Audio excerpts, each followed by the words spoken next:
Deixa eu tirar uma dúvida com vocês. Eu deixei para vocês fazerem os exercícios da página 344. Acho que não, deixa eu ver.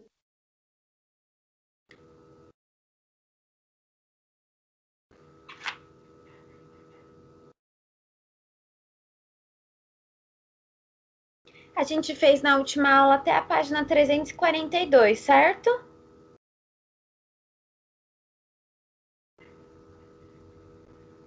Acho que foi isso. Tá bom, então abram aí na página 343.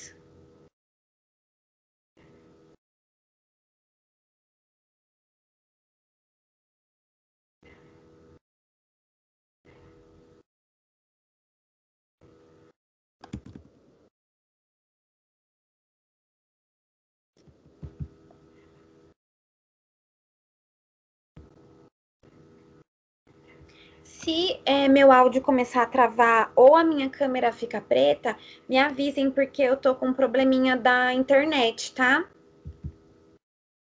Tá. Por enquanto tá tudo ok, né? Sim.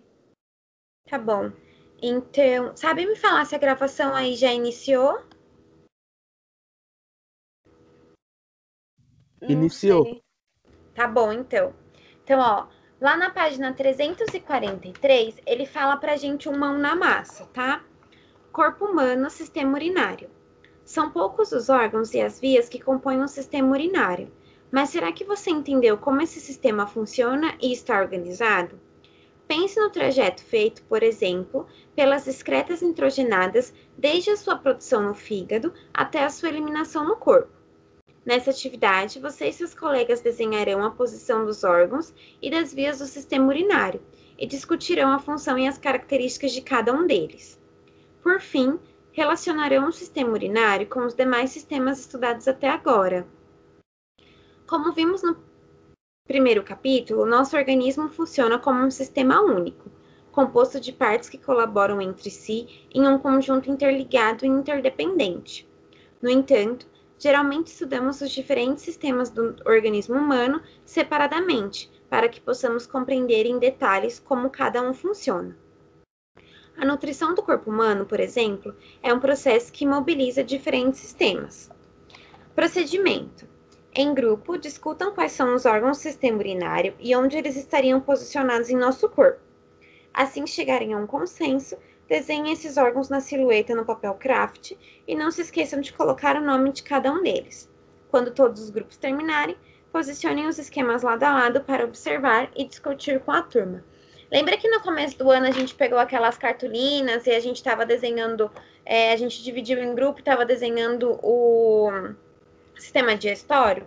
Aqui ele pede para a gente fazer a mesma coisa com o sistema urinário, tá? Quem quiser depois desenhar na folha do caderno, pode desenhar, mas hoje a gente não vai fazer isso porque infelizmente a gente não consegue estar reunido em grupo, tudo bem? Para fazer o desenho todo mundo junto.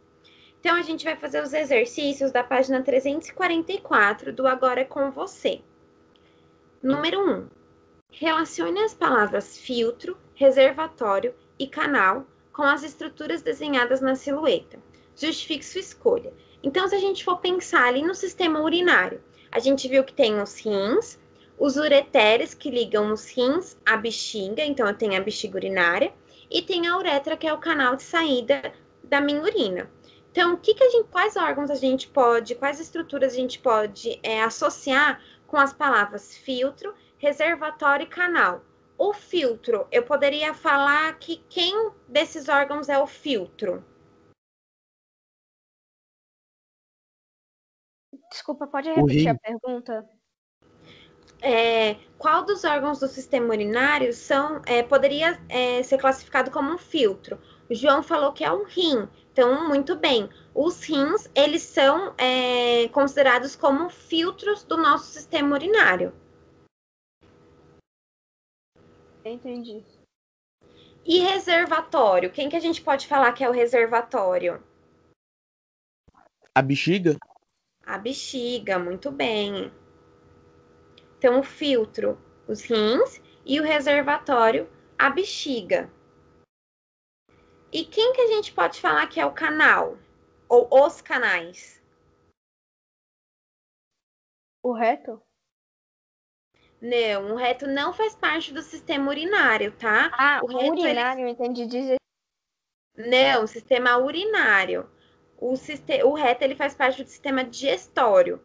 Do sistema urinário, a gente tem os rins, os ureteres, a bexiga e a uretra.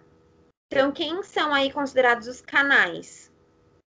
A As uretra e ureteres? as artérias. A uretra e os ureteres, tá? Então, o filtro são os rins, o reservatório, a bexiga e o canal, a gente pode falar a uretra e os ureteres.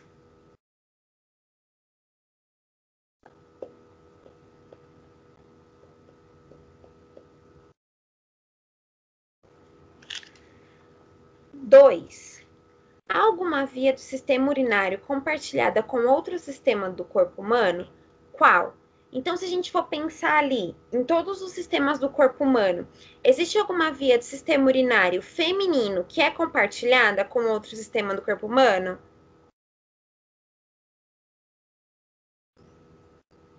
A bexiga? Não, a bexiga ela faz parte só do sistema urinário. A gente viu no capítulo anterior sobre o sistema reprodutor. Nos homens, na mulher, nada é compartilhado, tá? São estruturas únicas de cada sistema. Já nos homens, o que é compartilhado tanto pelo sistema urinário quanto pelo sistema reprodutor é a uretra.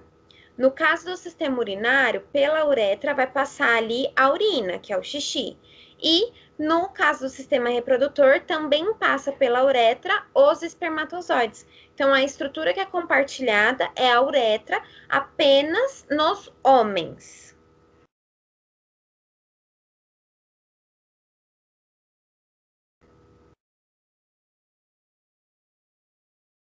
Tudo bem?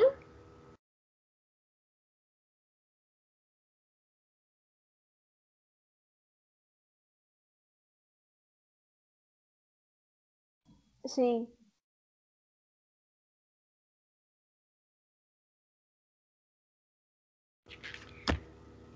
Três. Lembre-se do que você comeu no café da manhã.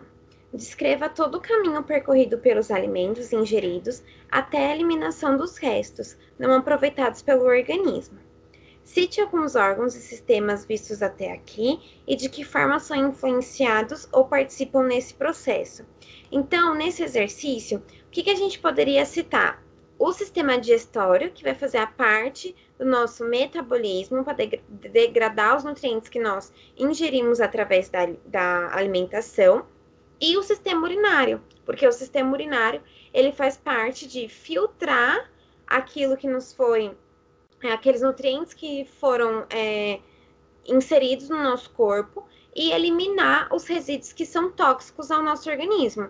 Então, quando a gente se alimenta, a gente tem a participação de dois sistemas, o digestório e o urinário. O digestório que vai fazer toda a parte ali de processo de quebra de nutrientes, de absorção para o nosso corpo, de gerar metabolismo e de gerar depois ali eliminar os resíduos sólidos pelas fezes. E o sistema urinário ele vai filtrar esses componentes lá no rim, esses nutrientes, e vai eliminar através da urina os elementos que são tóxicos para o nosso organismo. Então, aí a gente pode falar sistema digestório e o sistema urinário.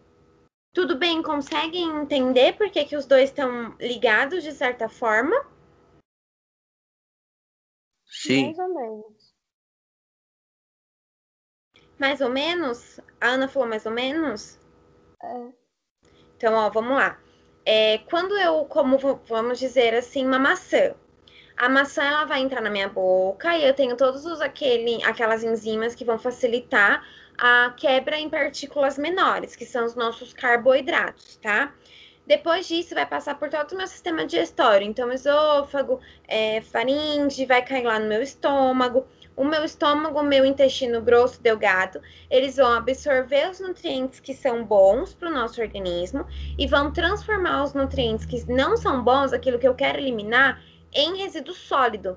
e esse resíduo sólido é o que a gente chama de fezes, que vão ser eliminadas lá pelo nosso reto, tudo bem? Isso é a parte do sistema digestório. Quando a gente se alimenta, tenho todo esse mecanismo do sistema digestório e os meus nutrientes, eles passam para minha corrente sanguínea. O meu sangue, ele vai circular por todo o corpo, inclusive vai chegar lá nos rins. Lá nos rins, lembra que a gente viu na aula de quinta-feira que existem os néfrons? Os néfrons, eles são estruturas que são capazes, é como se fosse uma barreira. Eles vão separar o que vai ser reaproveitado pelo organismo, que vai voltar para a corrente sanguínea e vai ser reaproveitado. Então, glicose, nutrientes, cálcio, ferro, tudo que chegou até ali, que vai ser aproveitado pelo organismo, volta para a nossa corrente sanguínea. O que for resíduo metabólico, então, o que eu quiser eliminar do meu corpo, vai passar ali pelo néfron e vai ser transformado em urina. E aí eu vou conseguir eliminar aquele resíduo que eu não quero como urina. Então, no nosso corpo existem duas formas de eliminar resíduos que a gente não quer aproveitar, tanto pelas fezes quanto pela urina. Nas fezes são resíduos sólidos e na urina são resíduos líquidos. Ficou mais claro agora? Sim, obrigada. Tá bom, então. Qualquer dúvida me perguntem, tá? Murilo também, João, me pergunta. 4. O fígado tem diversas funções importantes no corpo humano. Entre elas, o armazenamento da glicose, a quebra de proteínas em aminoácidos e a transformação de amônia em ureia. Relacione essas funções com o sistema digestório, respiratório, circulatório e urinário. Então, vamos por partes. Em relação ao sistema digestório, vocês acham que o sistema digestório ele participa do armazenamento da glicose, da quebra de proteínas em aminoácidos ou a transformação da amônia em ureia?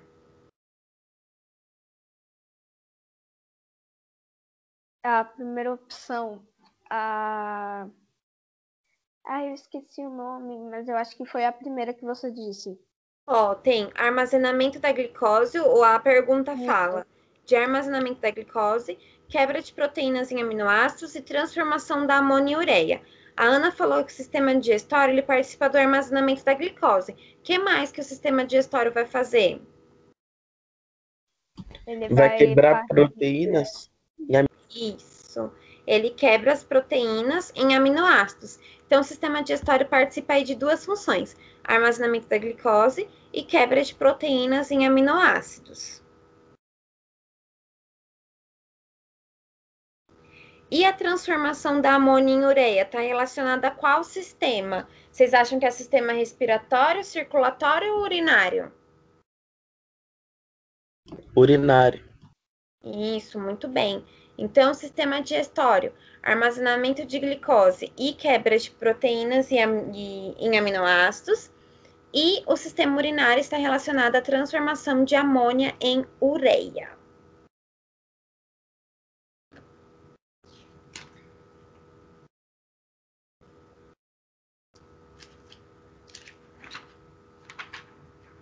Tudo bem?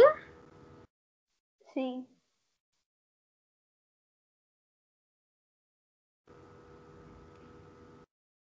João Pedro e o Murilo estão me ouvindo? Sim, professora. Sim. Beleza. Então, vamos agora para a página 345. Unidade funcional do rim, o néfron. O funcionamento dos rins no corpo humano depende diretamente dos néfrons, que são como milhares de pequenos filtros que juntos formam os rins. Os néfrons têm a forma de pequenos tubos e ocupam uma parte do córtex e uma parte da medula renal. Esses tubos são formados pela cápsula glomerular, pelo glomérulo, pelo tubo proximal, pela alça néfrica e pelo tubo distal. O túbulo distal termina em ductos coletores que direcionam a urina à pelve renal e em seguida aos ureteres. Então, na última aula, eu mostrei para vocês uma imagem do PowerPoint bem parecida com essa, mostrando aqui a parte do córtex, da medula e da pelve do rim e também a estrutura do néfron, tá? O néfron, ela é uma estrutura filtradora que vai determinar o que vai passar para ser eliminado na urina e o que vai voltar para a circulação para ser aproveitado pelo corpo. O glomérulo nada mais é que um emaranhado de capilares originados na arteríola aferente, que traz o sangue que será filtrado pelos rins. Os capilares glomerulares unem-se para formar a arteríola eferente, que se ramifica novamente em capilares que se enrolaram ao longo dos túbulos e da alça do néfron. Esses capilares fundem-se por fim para formar a veia renal, que deixa o rim com sangue filtrado. Então, vamos traduzir o que ele quis dizer aqui pra gente, tá? O que ele está tentando falar pra gente? O glomérulo, que é essa estrutura aqui, ele é composto por diversos capilares. A gente viu que os capilares são os menores, as menores fios, né, que conectam aí o nosso sistema circulatório. Então, ele é formado por vários capilares, que são esses bem pequenininhos, que fazem tanto o processo de filtração ali do sangue vindo do rim pela arteríola aferente, que é essa aqui, superior. O sangue chega do rim aqui pela arteríola aferente, passa pelos capilares, onde ocorre a troca de nutrientes e é enviado para a arteríola eferente, tá? Então, entra pela arteríola aferente e sai pela arteríola eferente. Tudo bem? Sim. Então, o sangue chega do rim pela aferente, pela arteríola aferente, passa ali pela estrutura do glomérulo, que é como se fosse uma bolinha cheia de capilares, e sai pela arteríola eferente. Ok? Sim.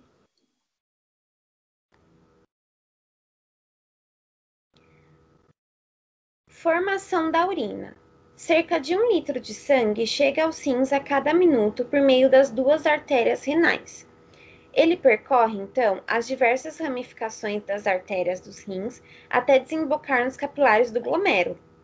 Esses capilares têm membranas altamente permeáveis, que permitem a passagem sem gasto de energia para a célula da maior parte dos componentes do sangue, como água, resíduos metabólicos e sais minerais, para dentro da cápsula glomerular, que funciona como um coletor. Essa é a fase de filtração. Veja a etapa 1 na ilustração abaixo. Então, vamos lá na etapa 1, tá bem pertinho aqui do glomérulo, é a filtração, tá? E é assim que inicia a formação da urina. As proteínas, as células sanguíneas e outras estruturas ou compostos grandes não conseguem atravessar a membrana desses capilares, permanecendo, portanto, no sangue. A partir da cápsula, a substância filtrada percorrerá os pequenos túbulos e alças do néfron. E durante esse trajeto, alguns nutrientes, como glicose, aminoácidos, lipídios e parte da água, retornam aos capilares, processo chamado de reabsorção, o que evita perdas desnecessárias. Já os capilares secretam para o interior dos túbulos substâncias que precisam ser eliminadas no sangue, mas que não foram filtradas no glomérulo, como ácido úrico e resíduos de medicamentos, processo chamado de secreção. Ao final da passagem do sangue pelos néfrons, obtém-se a urina, que segue então para os ductos coletores, que desembocarão nos ureteres. Então, o que funciona aqui esse processo de filtração e formação da urina? Vai chegar lá o sangue com todos os componentes pela arteríola aferente, passa pelos capilares do glomérulo, aquilo que for para ser eliminado vai em direção à arteríola eferente, tá? Passa ali pela arteríola eferente. Só que existem ainda algumas proteínas que elas são bem pequenininhas. O glomérulo, ele funciona como uma peneira, tá? Como essas proteínas elas são bem pequenininhas, às vezes elas podem passar ali pela arteríola eferente. Na etapa 2, existe a etapa de reabsorção.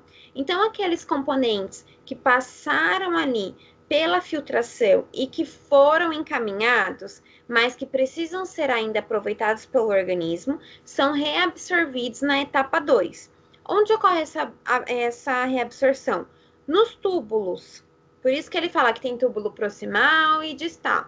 Nos túbulos ocorre a reabsorção dos nutrientes que passaram pelo glomérulo, mas que devem ser absorvidos pelo nosso organismo. Depois dessa etapa de reabsorção, a gente tem a etapa de secreção, que aí são realmente os resíduos metabólicos que devem ser eliminados, que vão continuar o seu caminho até chegar lá nos ureteres. Tudo bem? Então, chega nos rins pela arteríola aferente, entra no glomérulo. O glomérulo faz um processo de filtração desses resíduos. Vai passar lá para o túbulo e vai ter a reabsorção de alguns resíduos que ainda devem ser aproveitados pelo organismo. Aquilo que não deve ser aproveitado pelo organismo, vai passar pelos túbulos e vai ser secretado ali, encaminhado em direção aos ureteres. E aí tem a formação da urina. A urina vai ser armazenada na bexiga e quando a gente sentir aquela vontade de fazer xixi, é porque já tem uma concentração um pouco maior de quantidade de urina na nossa bexiga e a gente precisa esvaziar mesmo a bexiga. Então, aí a nossa urina sai pela uretra. Alguém tem alguma pergunta? Ficou confuso? Quer que eu fale novamente ou tá tudo certo? Por enquanto, não. Por enquanto, tá tudo certo. E vocês, meninos? Também.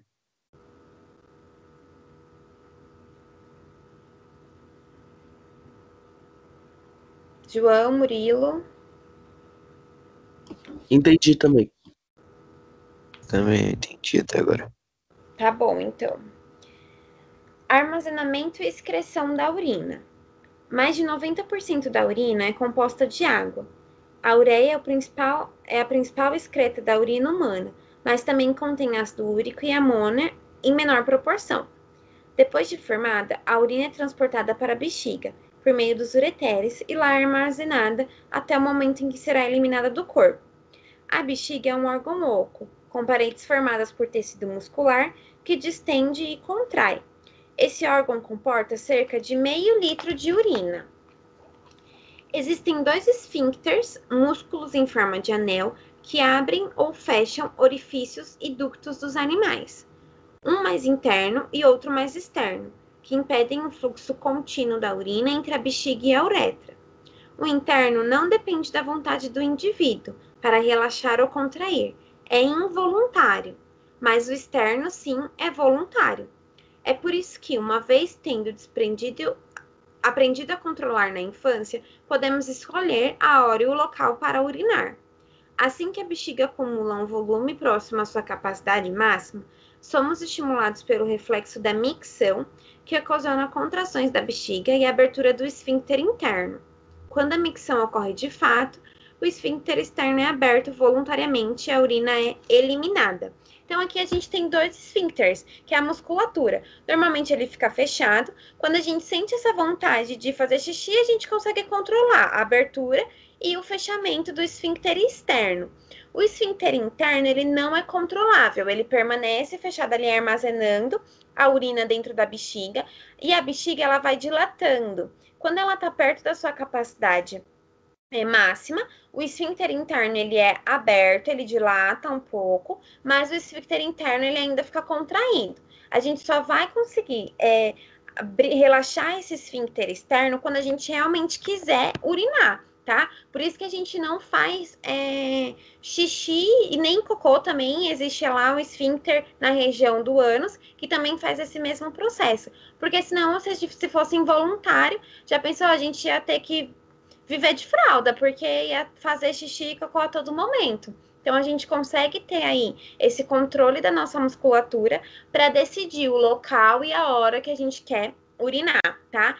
Tanto que, se você for no banheiro e tá lá fazendo xixi, você consegue travar esse esfíncter e soltar de novo. Você consegue ter esse controle da quantidade de urina. Isso não é saudável, tá? Sempre que a gente for no banheiro, a gente tem que eliminar todo o líquido que está ali dentro da nossa uretra, porque pode causar infecções urinárias. Mas a gente consegue ter esse controle do esfíncter.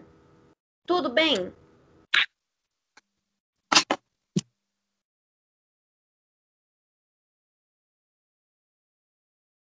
Tudo bem? Sim. Sim. Alguém tem alguma dúvida, alguma pergunta?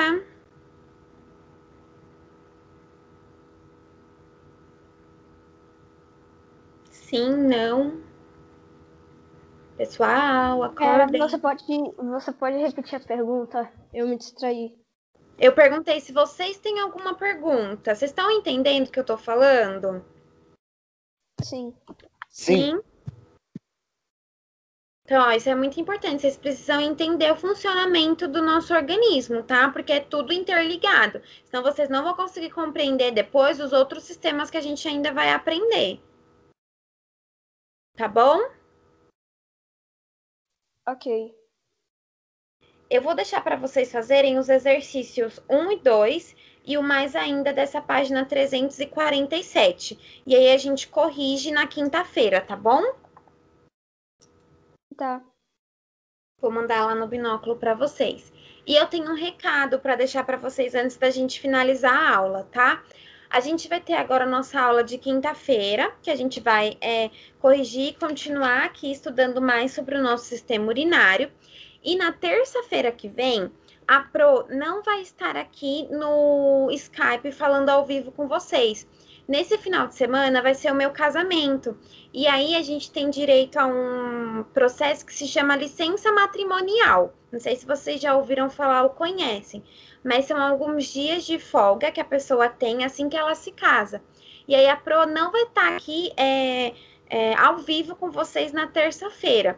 Mas o que eu vou fazer? Eu vou deixar uma aula gravada lá no YouTube e vou disponibilizar o link da aula para vocês assistirem na terça-feira, tá bom? Tá. Parabéns pelo novo casal. Obrigada. Então é isso, pessoal. Daqui a pouco vocês já vão receber um recado no binóculo da lição de casa e também falando sobre essa aula que vai ser gravada pelo YouTube, tá bom? Tá. Então, um beijo para vocês, até quinta-feira.